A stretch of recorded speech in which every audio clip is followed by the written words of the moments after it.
Hello बच्चों, चलिए प्रश्न को पढ़ते हैं। प्रश्न है, निम्न में से कौन सा कथन गलत है। आप देख सकते हैं बच्चों, ये वैकल्पिक प्रश्न जिसमें 4 विकल्प दिए गए हैं। विकल्प ए है पैंक्रियास से ग्लूकागॉन स्रावित होता है। विकल्प बी है ओवरी से एंड्रोजन्स उत्पादित होते हैं। विकल्प सी है थायराइड से थायरोक्सिन स्रावित होती है। और विकल्प डी है पिट्यूटरी से ऑक्सीटोसिन स्रावित होता है। आइए बच्चों, इस प्रश्न की मुख्य अवधारणा की ओर बढ़ते हैं। मुख्य अवधारणा, आइए बच्चों हम विकल्प के माध्यम से समझते हैं। बच्चों, जो विकल्प ए है वह है आपका पैंक्रियास से ग्लूकागॉन स्रावित होता है। तो बच्चों, पैंक्रियास जिन्हें बच्चों अग्नाशय भी कहते हैं, इसके अल्फा कोशिका द्वारा ग्लूकागॉन का स्त्रावण होता है। इस प्रकार बच्चों यह कथन सही है। आइए बच्चों हम विकल्प बी देख लेते हैं। विकल्प बी, यहाँ लिखा है बच्चों, ओवरी से एंड्रोजन्स उत्पादित होते हैं।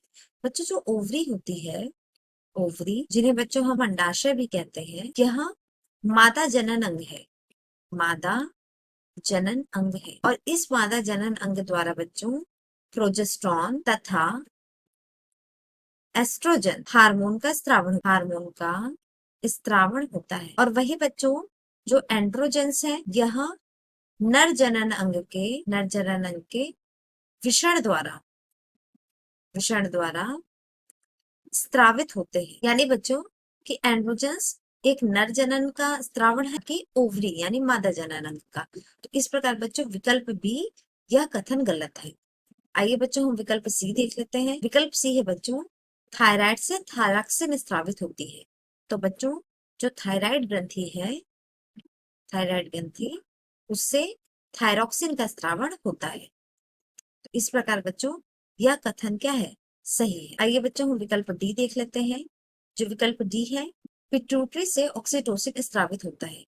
तो बच्चों जो पिट्यूटरी ग्रंथि होती है, जिन्हें हम पीयूष ग्रंथि भी कहते हैं, इससे ऑक्सीटोसिन का स्रावण होता है। तो इस प्रकार बच्चों यह कथन भी सही है। और जैसा कि प्रश्न में पूछा है कि आपको गलत कथन बताना है, तो विकल्प बी, ओवरी से एंड्रोजेंस उत्पादित होते हैं, यह कथन गलत है। इसलिए विकल्प बी सही है। आशा करते हैं बच्चों मुख्य अवधारणा के आधार पर प्रश्न का उत्तर समझ आया होगा। धन्यवाद।